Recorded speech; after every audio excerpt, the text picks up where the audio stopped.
Salut à tous. C'est la fin de l'arrogance israélienne. Vous avez remarqué dans les médias français depuis 2 jours, on vous parle beaucoup du régime des mollahs pour qualifier l'Iran, mais jamais du régime des rabbins pour parler d'Israël. Alors que pourtant, l'extrême droite religieuse est très présente au sein du gouvernement.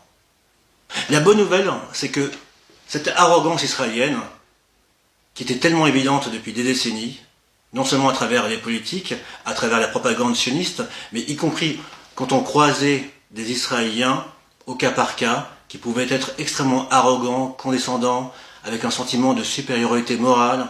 Cette arrogance israélienne s'effrite, en attendant la fin du fascisme israélien.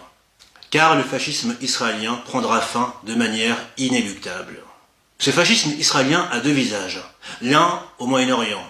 Il sème la mort. Palestiniens, Libanais, Yéménites, Syriens, Iraniens.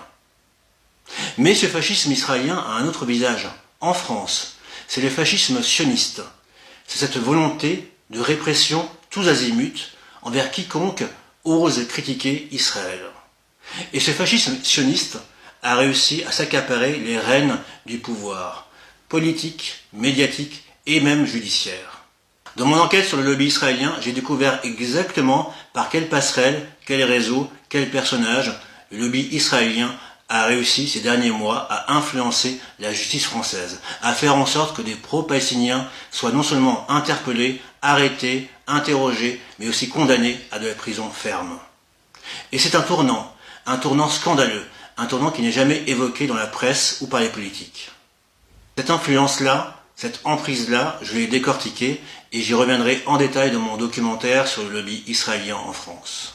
Et mon documentaire vous sera utile pour comprendre exactement, au-delà des fantasmes ou des préjugés, comment se passe le lobbying israélien, comment des agents d'Israël en France arrivent à manipuler la justice, la police, les politiques et les médias afin de faire passer leurs caprices, afin de faire passer leur propagande, contre la volonté du peuple français.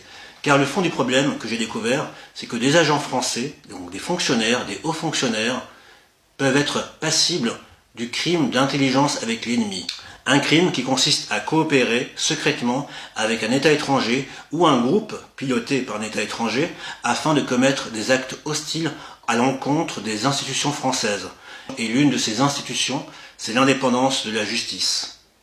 Autrement dit, nous avons en France des agents qui coopèrent avec un régime étranger, Israël, afin d'influencer, de manipuler la justice. Voilà pourquoi mon documentaire est d'intérêt public, car il exposera concrètement, nommément, les groupes et individus passibles, encore une fois, de ce crime, l'intelligence avec l'ennemi. Et en tant que journaliste indépendant qui travaille depuis 15 ans sur le sionisme, en tant que lanceur d'alerte, je vous exposerai concrètement ces éléments-là, d'informations que vous ne verrez nulle part ailleurs, ni dans la presse classique, ni dans la presse dite alternative, et encore moins dans la presse dite dissidente.